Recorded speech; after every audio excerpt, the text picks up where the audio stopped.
My Google presentation lesson was agriculture's role in the U.S. and world economy.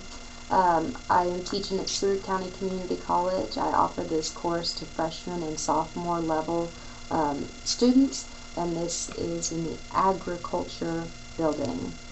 The description of this lesson is the students will learn the different industries that make up and involve agriculture, also how agriculture affects our U.S. economy through marketing, trading, national output, and labor workforce. Since I do not have state and national standards, I did have to kind of go a different route. Ag Economics, the class that I'm teaching, is AQUIP approved to be taught at Seward County Community College. Ag Econ is required on the curriculum of an associate's in agriculture degree, and Ag Econ matches our articulation agreement with K-State. This slide that I've put up here shows where Ag Economics is a 3-credit course, and it is in agreement with getting Associates of Science in Agriculture. Instructional objectives is the student is to understand the concept of importing and exporting while reporting to the class on a specific commodity trade while U.S. and a country of their choice. This presentation, the students will have to first find a commodity that the U.S. trades with, example, China, and they had to report on this for 15 minutes in class, and this was an oral presentation. I also handed out a paper for the students to kind of look at and judge as they were going through the internet looking for something to do with a commodity trading. Another objective was the students is to learn and understand hedging, puts, calls, and options. What they had to do with this objective is they had to go to cmegroup.com and perform a mock hedge trading project. They're actually doing this project for the entire semester. They are not allowed to stop any sooner than the last semester. We're actually going to finish this project the last weekend in November. They're going to be looking at their commodity and looking at the markets, and they actually had to hedge their commodity, and then they're going to watch to see if they made money or lost money. They'll have to write a 3-page essay, and then they're going to have to report on their commodity trading project in class for 5 minutes. And then the students also had to become familiar with many types of ag industrial fields. The student will research on the computer. I wanted them to find 3 ag industrial fields and that of their interest, something that they would like to go into after they graduate college. And then they had to write a 1-page paper on each industry field. The preparation and participation for this lesson, the teacher would have to read Chapter 2 in the text. Agriculture, Economics, and Agribusiness is the book. The teacher also prepared a PowerPoint to present in class, and the teacher bookmarked the website, cmegroup.com, which cmegroup.com is where we got our hedging report from. The teacher prepares a handout for the students to walk through the CME Group website with instructions available for the project. This handout allowed the students to walk step by step and work their way through the website. And then the teacher also prepared a handout for the students to follow during the U.S. and World Commodity Trading Project. The active participation, the students will be participating in a mock hedging project. They had to hedge 3 contracts of any commodity of their choice. And the students will also research 3 different ag industries and report on each. And then finally the students had to report orally on a commodity that's traded between the U.S. and a different country. The adaptations I made for this lesson, first I supplied a calculator to all the students so that they could determine the rise and the drop of the markets better, and they had a better understanding, and they weren't worried about having to do math instead of worrying about the project. I also supplied PowerPoint notes for one student that has trouble seeing, and when I handed him out the 6 handout slides that you give, he had a lot of trouble visualizing that. He couldn't see it very well, so I printed out each PowerPoint slide individually so they were a lot bigger. And then I don't have any, sort of say, gifted students. I treat all my students as gifted since this is a college level course, and I make accommodations and adaptations to the students that have asked in advance for further guidance and for further help.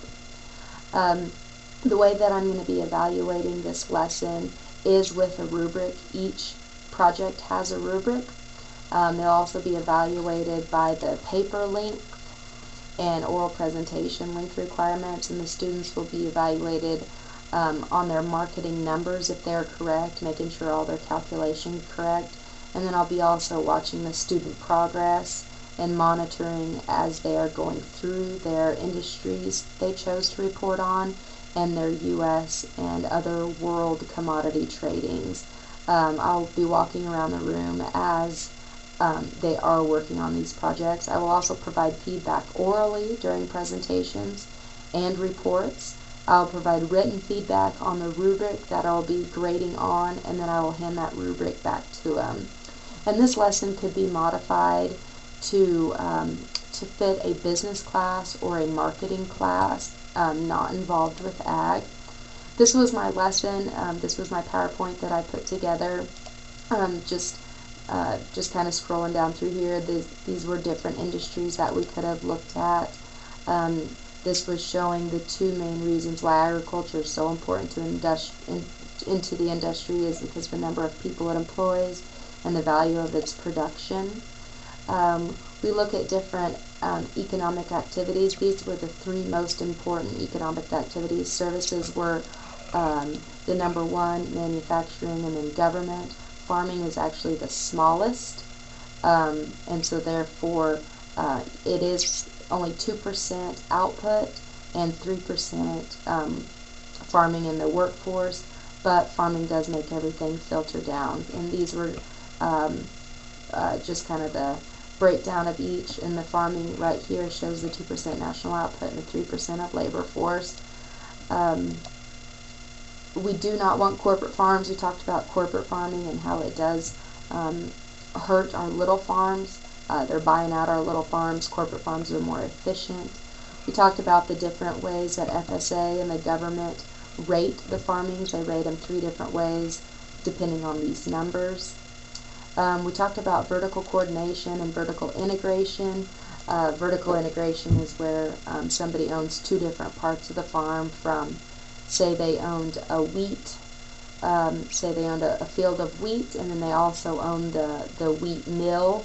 That would be vertical integration. We also looked at farming output, just kind of the different numbers here. In 1998, there were 2.2 million farms that averaged 435 acres per farm.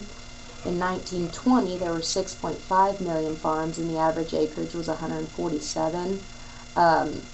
With the increase of technology and the increase of science, the bigger farms have bought out the smaller farms, and therefore we don't have as many farms, but the farms are bigger. We've also decreased in our number of workers. Since 1950 to 1998, we've dropped from 9.3 million workers to 2.8 million, and that's also because of the increase of technology. We don't need the people that we needed to in the past in order to perform our harvesting and farming type things. And if you look here, 1.9 million of those workers are family workers. They actually own the farm, and then 879,000 are hired workers. We also looked at trading. This is where we brought in the imports and exports. Our U.S. trading balance is $14.7 billion. We're actually paying them more for getting for importing things to us just to make friends. Out of every 3 crop acres used for production here in the United States, 1 acre is going to be exported. So exporting does help farmers because it increases the demand, and it's going to increase our market prices. There's two major economic entities. The entities are going to be our households and our businesses. Our households make up a lot of how the markets rise and fall, the supply and demand. Finally, this was the end of our lesson here. We did use the Chicago Mercantile Exchange, which is CMEgroup.com. The students felt like the ag industry project was extremely interesting. They knew maybe what they could go into. And then these were my references. This is the book that I used, Ag Economics and Ag Business. It was the 8th edition, Chapter 2, from pages 21 to 46. And then the CMEgroup.com was our agriculture commodities project. Thank you.